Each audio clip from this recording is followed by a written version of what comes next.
Christian. I was a sophomore psychology major for music.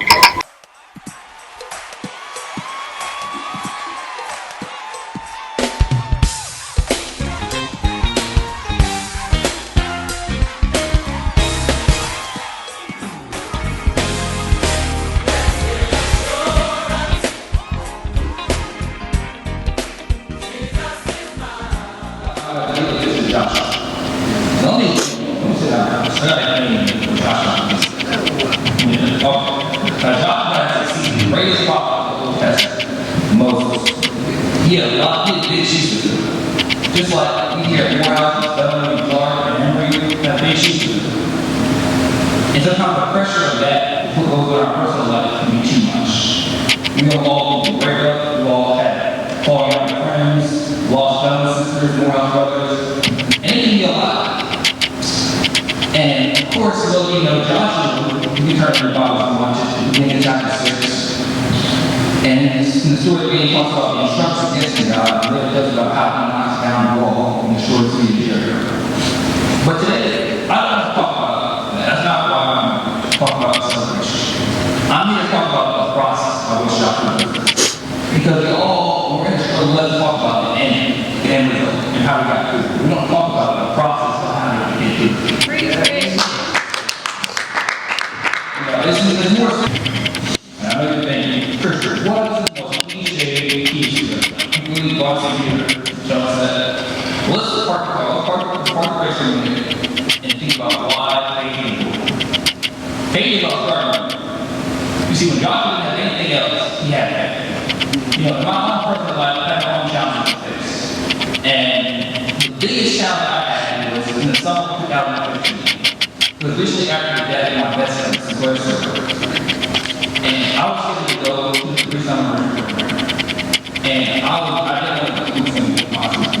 And my mother was sitting in front of the room, what took me to mother? Because you're not.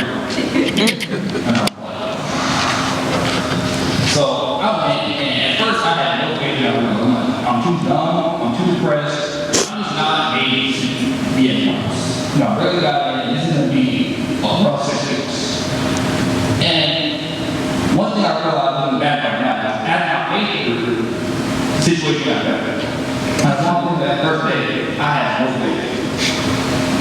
But as I reflected and I really said, I'm going to give it my best, I thought I needed to give myself.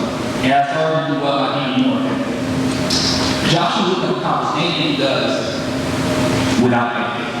He would have never knocked down the wall, he would have never destroyed Jericho, and he wouldn't be in the Bible. He would have never become one of the greatest prophets of the time period without faith. Well, I don't want to sit on that all day. So let's look at the second one. And that is better follow the guidance of God. Now, I want to this is that I've struggled with in the past. Because when I reflect back on that summer, there was a big debate in my head whether or not I should go to the program after that. And even my mom was like, in my head, I'm like, I really push through, I really tell her I want to go. I think she'll be out there. I think if I talk more, I think I call audition and all them, D-Dart, I think I can get out there. And then I had friends that were like, yeah. I was here to Kirk the Foggy, we're looking at the beer, you have to put them on. All my friends were like, oh, Christmas City, and we just hang out, just say, go. But God was calling me to go. And he was speaking me to 2 things, which was 1, go, and 2, get your best effort. God knew growing up in school, I'm never giving my best effort. And there's some of us in life that we're not giving our best effort to get into the struggle over it. Or waiting on God to carry us through. And when he does it, we get upset. Now Joshua had a bunch of tasks, and he has days of like it. But he follows the guidance of God. And one thing God tells him to do when he's trying to knock down Jericho is to march around 7 times, blow the trumpet of the priest, and it's simple. Now, how did that work? Now, if somebody just walking about in the streets and looking at it, you went out in the ball, let's march around 7 times, right? Blow the trumpet, and it'll go. Bro, you're drunk, come home. Are you serious right now? But it wasn't just anyone, it was God who told him to do this. But let's think for a minute. What if God told Joshua this? He wouldn't listen. He'd be like, nah, I'm not doing that. He'd have never got down there. The wall was still giving it out. What if I had gone Well, for one thing, I wouldn't learn where I did myself. I wouldn't have had any experience. I wouldn't have the friends I have now, like my roommate AJ, like, I don't know, 50 years old, 20 or something. Anyway. You know, what if when God posed this question to Joshua, Joshua was kind of I'm not going. It still wouldn't work. If we're going to follow God, we have to follow the law. We can't follow God. And we have a lot of people out there who try to follow God halfway, and then that's enough. You know, when God tells you, I need you to leave that relationship, and you're like, God, this is meant, this is the girlfriend, this is the guy for me. But God's telling you to walk away, you do want to walk away. When you want to drop that class, it's keeping you behind. But God tells you to push through. You got to push through.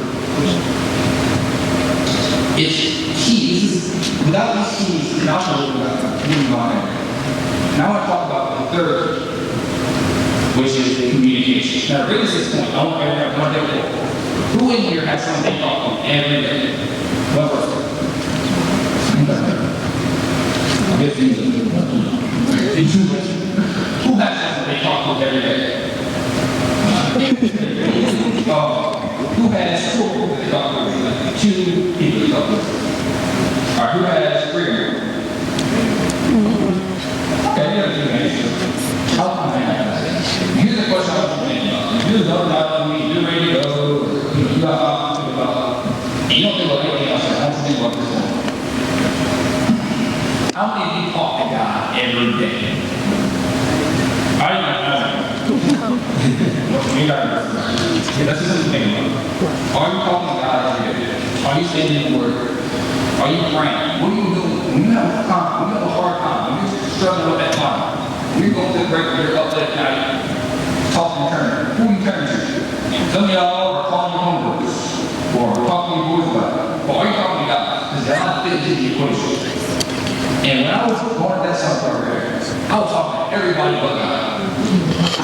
I was talking to Dr. White in counseling, I was talking to my roommate, I was calling my mom, I was calling my friends, I was talking to everybody but God. And I heard some of the stupidest advice that I ever heard. And it wasn't helpful at all. And I was like, it's their fault. Why are you helping? They know how hard this is. And then I'm like, hearing from God, this is your fault. You haven't turned to me. I'm the one that lives in Claire Radio Life. I'm the one that got you 2 hours. I'm the one who got you this far. So when you face a hard time, don't turn away from me now. So it's something that I had to wrestle. And I really had to struggle. And I got to go and say, God, I'm just going to talk to you. I'm going to tell you everything else. I'm going to tell you every professor tells me, every teacher professor told me that I shouldn't get more. I'm going to tell you every friend that told me I shouldn't have gone to this program. And I'm just going to talk to you. In the Bible, Joshua is talking to God about the entire time. He's never going to go. Every step of the way, he will God. And there's one more point to this. You've heard 3 keys to success.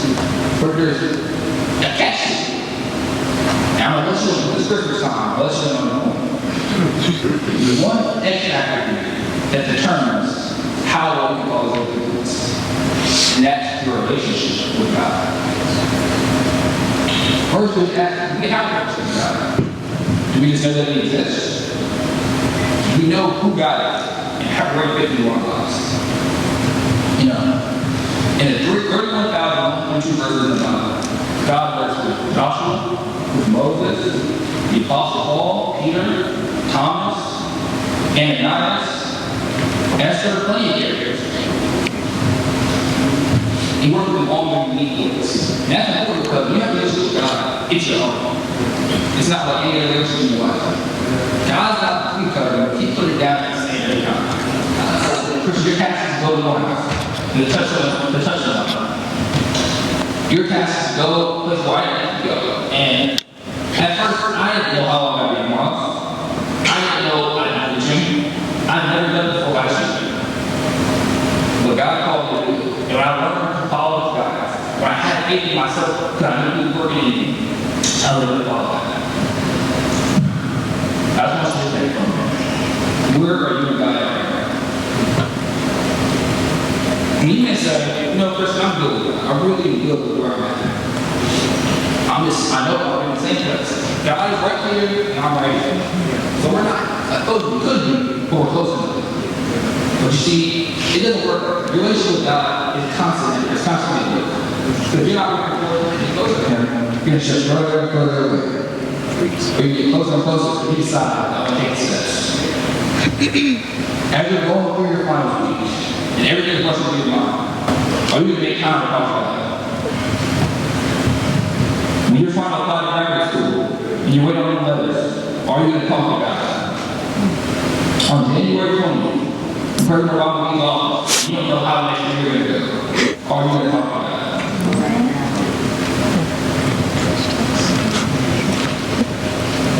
You know, and I can look back now, and I can say, God, because I have my relationship with you, I want my relationship with you to be as strong as it can.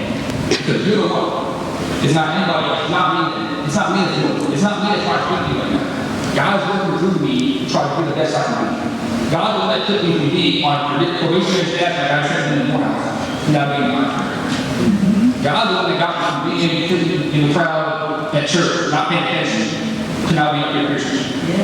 God will let me take you from any point you're at in your life, no matter how low you feel you are, He can bring you to the top.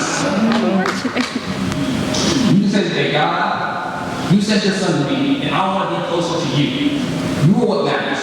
I have faith in you. I'm going to follow your guidance. I'm going to talk to you, God. It's not a choice, it's what you want to do. You talk about, you have faith in relationship with God. No, you have relationships first. I have faith in you. I have faith in that. I have faith in our enemies. You have to have a relationship with them. You can't have faith in something you don't have a relationship with.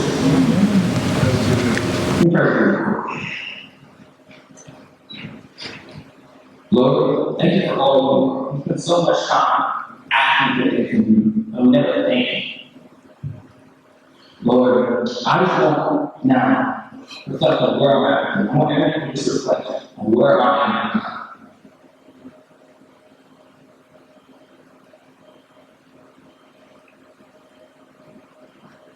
You know, God, I know the time where you want to God because you want to look at sin.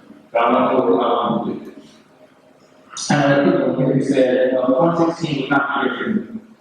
But 2016 was not the year for my relationship with God rest for. But as I go through the final week, as I continue to go through my as I strive for the times, I want God to be part of it. And I encourage anyone here that says, I won't take that next step for God today. Even though I have a relationship work, I want to take that next step for God. To come find me, find Marcus, find anyone to pray with them. Or to just reflect on you, they need you to go home and get to where to pray for you. So they can get to where they're going to be. Because now is the time. Now is the time. When we talk about your son, the grace that you've given us, now we come to reflect on where we are, who we are, and who we can become with you. Look what Joshua became is the gift of God. Joshua became the true God. He became the man who knocked out the wall. And through you, we can knock out any wall that faces us.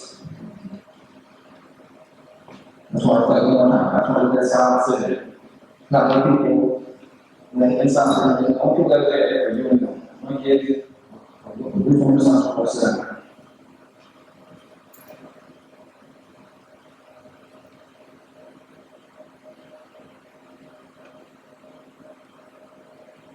I would pray that you love you, fill in my congregation. I wish you a great final week, a great rest of the year, and a great rest of your life. Amen. Amen.